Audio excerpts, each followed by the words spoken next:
Hello, welcome to SoCar Travels. So in this particular video we're going to be looking at Cornwall, England, and sort of places to visit, things to see, day trips out with the family in that sort of area. So the first place we're going to look at is the Eden Project. It's probably one of Cornwall's sort of biggest attractions, so it's definitely why we're going to have a look at that first. You'll find here the address if you do want to go and visit. So any of you who've not heard of the Eden Project, it's probably one of the biggest sort of days out in Cornwall. Essentially, there's loads of sort of greenhouses, big sort of greenhouses in dome-like shapes, where you can go around and obviously have a look at the different things that are in there. Typically you find in the Eden Project, there's lots of different plant life and insects and things of that nature from parts of the world such as South America, the Mediterranean. Some of these plants are pushing on endangered, and the Eden Project does keep them alive and does a lot of research into sort of bio developments. There is a sort of, you know, fake spaceship and that sort of thing as well. So they are definitely looking at the future and how we survive as a planet. One of the domes in the Eden Project, because it is sort of a very much a rainforest sort of based environment, you'll find it is quite hot. There is a walk right to the top of the dome where you can see right down, but if you are sort of struggling on your feet, you may find it difficult to get up there, but that doesn't stop you from actually being inside, because you're more than welcome to sort of walk down the outside and the lower levels.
Now, anyone who's interested in photography, you can see here some of the plants and some of the pictures you can get can be absolutely phenomenal.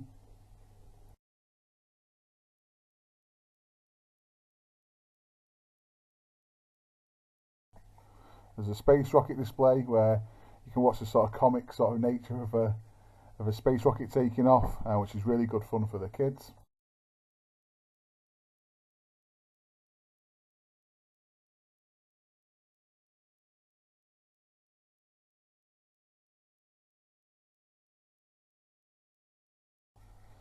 In the science sort of part, there's anything from sort of giant insects to this machine here, which gives out sort of gases and teaches them how gases sort of move around. There's loads of gardens and sort of mazes to explore outside, as well as sort of, you know, children's sort of play areas and things of that nature to keep your family nice and busy. So the Eden Project, prices for going here, you're looking at 2 adults, 2 children, around £75 when we went.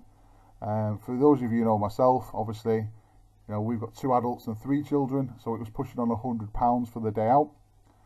One of the advantages though with the Eden Project, you can come back as many times as you want within a 12-month period, so you can get your money's worth in that respect, and it is for a good cause. Okay, so we're now going to have a look at Bodmin Jail. Bodmin Jail, built in the 1700s, stopped being a jail in 1927. It's been known to have a number of ghosts for any of you sort of ghost explorers out there, but also a sort of very good day out for the kids and the family, especially if the weather's not so good. because most of the activities within inside the jail are all inside, so it can keep you nice and dry in Cornwall if you do happen to get a bad day. A family ticket entry into sort of Bodmin jail was around £50, so quite competitive for the local area, and as you said, obviously a good day out in itself as well.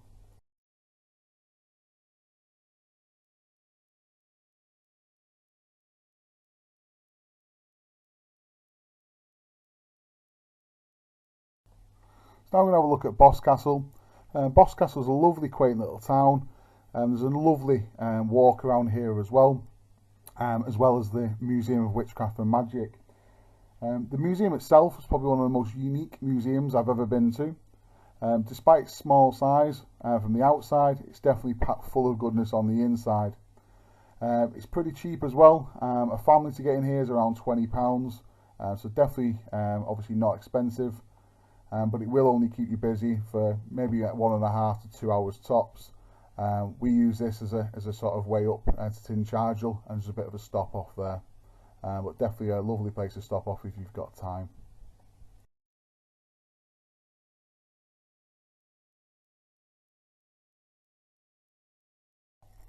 So Tinchardle. Tinchardle is probably one of my favourite places in the whole of Cornwall. Absolutely stunning village, as well as stunning views, and a really good Cornish pasty shop right in the heart of the village. We stopped by the old post office. Old post office is a National Trust sort of facility, so anyone who's got a National Trust membership can enter here for free. Because it is quite small, even if you're not a National Trust member, it's not that expensive to get in. And you can have a quick look around there whilst you're in the village itself. Tinchardle Castle. For any of you who may sort of be expecting some kind of big monument, it's really not a big monument. It's mainly all ruins, but the views from Tinchardle Castle are absolutely spectacular. Tinchardle Castle is an English heritage site, so if you're an English heritage member, you'll be able to get in here free of charge. If you're not, then you will obviously need to pay on the door. With Tinchardle Castle, there's lots and lots of different sort of laws and stories behind Tinchardle. Some of them think it's the place of King Arthur, Camelot. There's even a cave just off the beach that you can actually go inside, that people actually believe belongs to Merlin.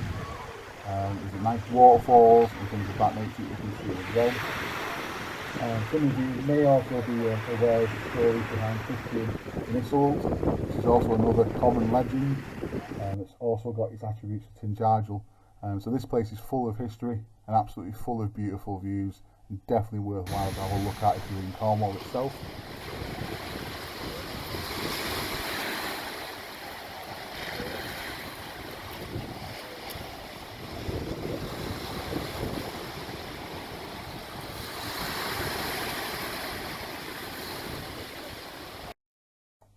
If you're not an English Heritage member, I believe it was just under sort of £40 for a family of 2 adults and unlimited children to get in here last time. But if you aren't an English Heritage member, you might want to look at obviously joining. The monthly fee is normally quite reasonable, and there are a number of sites obviously across the UK that you can then benefit from going in, and there might even be some near obviously where you live.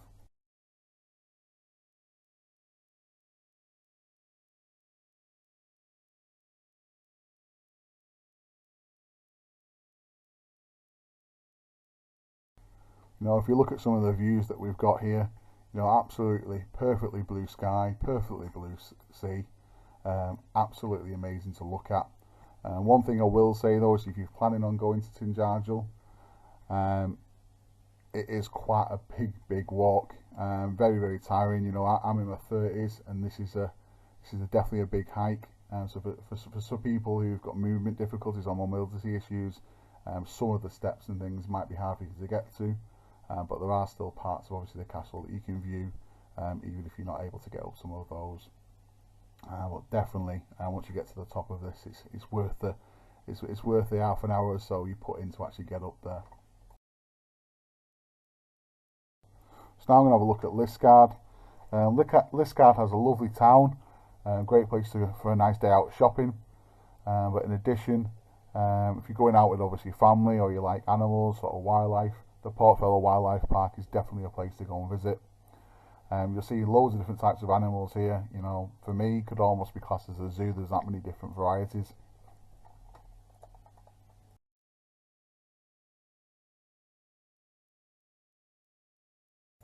There's a lot of animals within the sort of sanctuary itself, you know, that are in touching distance. Obviously, you know, it's recommended that you don't touch these in case of bites and things like that. But they are that close to you and free range. You know, some of them not even in a cage, which is absolutely great. And you're also able to purchase sort of animal feed, and you're able to feed a lot of animals as well on site, such as these sort of deer here. These have come just purely for feeding, which is great to see again. Yeah. Oh, Mum, look at the baby deer up there. Don't drop one at a time, because they'll all fight for them. You can tell they've been waiting for this. And you can tell they're fighting for it all. Fighting for it, look, all of them. There's one underneath what's not getting fed. To get into this wildlife park, it was around £30 for a family ticket, which was, you know, amazing value as far as I'm concerned. £30 for a full day out was, you know, absolutely brilliant.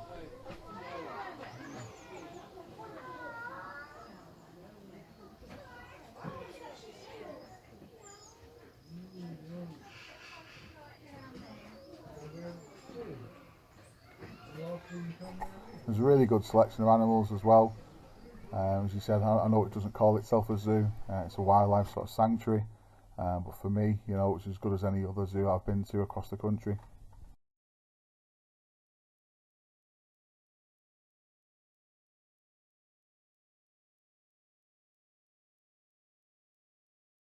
So now I'm going to have a look at Looe, in particular Polperro Harbour. Polperro Harbour is what used to be an old fishing village. You can definitely get that sort of the feel and the look of the village itself and the harbour.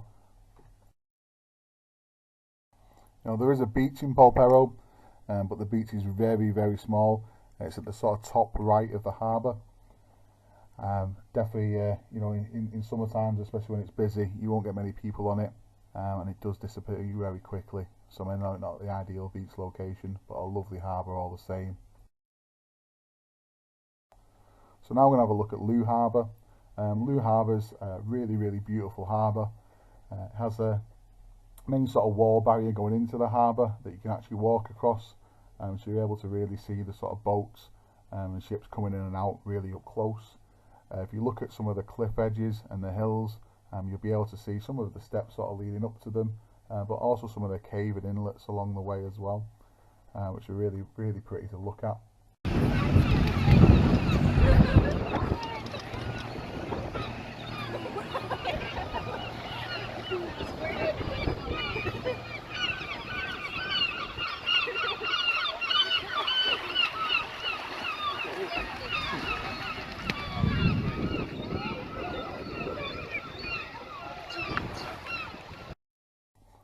In the last video there, you can see obviously the beautiful nature of Looe Harbour. This is Looe Beach that you can see as well. Looking out from Looe Beach, you can see a sort of headland as it goes around the bay. Looe also has a number of interesting sort of buildings. One of those in particular is the old lifeboat station, and that's a great building to have a look at. And sometimes they open that up so you can actually go in and, you know, have a bit of a nosy. You can walk right towards the end of what I would describe as a pier and have a look out from there as well. You're able to see some of the neighbouring towns and villages. Looe does have a very beautiful beach, and it is very large as well, so there's lots of space on there if you do want a day just sunbathing and sort of chilling. On the way in or out of Cornwall, one of the nice places that I stopped off at was Totnes in Devon. It's very close to Cornwall itself, but as you're driving in or driving out of Cornwall, it does make a nice little pit stop for a toilet break, or, you know, a bit of a walk around, stretch the legs if you've been in the car for a few hours. So this castle, Berry Pomeroy, It's quite intact, especially in terms of sort of the gate going in. You can really have a look around there. Some of the obviously castle has fell down and becoming obviously into ruins. There's still a large amount of structures there that you can walk around. And if you do get a nice day, some of the views are particularly gorgeous. This castle again is an English heritage site, so if you are an English heritage member, you'll be able to get in here free of charge. And to get in here, if you're not an English heritage member, you're looking at about £20 for 2 adults and unlimited children. One tip, obviously, if you're visiting Cornwall, English heritage and National Trust memberships are really good. So it can save you quite a lot of money if you go into more than one location. And again, if you can use them back home as well, then that can also be an added benefit. One other thing to mention is if you are travelling to Cornwall, please make sure you've got a lot of cash on you. There's quite a lot of car parks and things of that nature. Don't take card, it's purely a cash only scenario. So make sure you've got lots of loose coins. Thanks very much for watching. I hope you've enjoyed obviously all the places that I've shown you. If you do like the video, make sure you click like, and please subscribe to my page for future videos. So I'll be doing up and down obviously the UK and other places as well. Thanks very much.